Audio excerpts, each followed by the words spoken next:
по изградбата на спортската сала во Делчево и двојниот тениски терен кој се уште не е официјално пуштен во употреба. Ново повеќенаменско игралиште е она што Агенцијата за млади и спорт го има во предвид за наредниот период, како проект од исклучително значење за популаризација на спортските активности кај младите лица од Делчево. Верувам дека сите добро ги знаете проектите кои што ги реализира Агенцијата за млади и спорт и другите ресорни институции, особено во делот на спортската инфраструктура. Тука се проектот за 100 повеќенаменски спортски игралишта, за 35 спортски сали преку Агенцијата за млади и спорт, како и 145 училишни спортски сали преку Министерството за образование и наука, проектот за изградба на 120 тениски терени и така натаму. Тоа се проекти од кои што бенефит видоа скоро сите општини во Република Македонија. Бенефит види општината Делчево, каде што го изградивме двојниот тениски терен, но тука нема да застанеме, бидејќи ние во програмата досегашна за работа на Агенцијата за млади и спорт и на владата на Република Македонија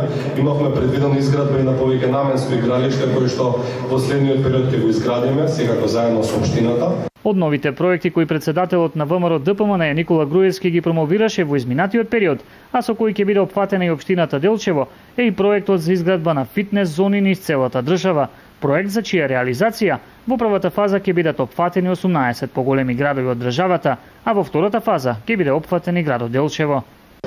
Тоа е втората фаза од проектот за реализација на 18 фитнес зони низ целата држава. Во првата фаза се 18 града поголеми кои што ќе бидат опфатени, меѓутоа веќе во втората фаза фитнес зона ќе се направи во еден од поголемите паркови или во одредена локација која што ќе ни ја даде или ќе ни ја препорача општината. Според најавите на директорот на Агенцијата за млади и спорт Маријан Спасевски, Делчево исто така ќе биде меѓу градовите кои ќе бидат опфатени со проектот за изградба на 150 нови кошаркарски игралишта, популарни кај младите како стрит баскет игралишта.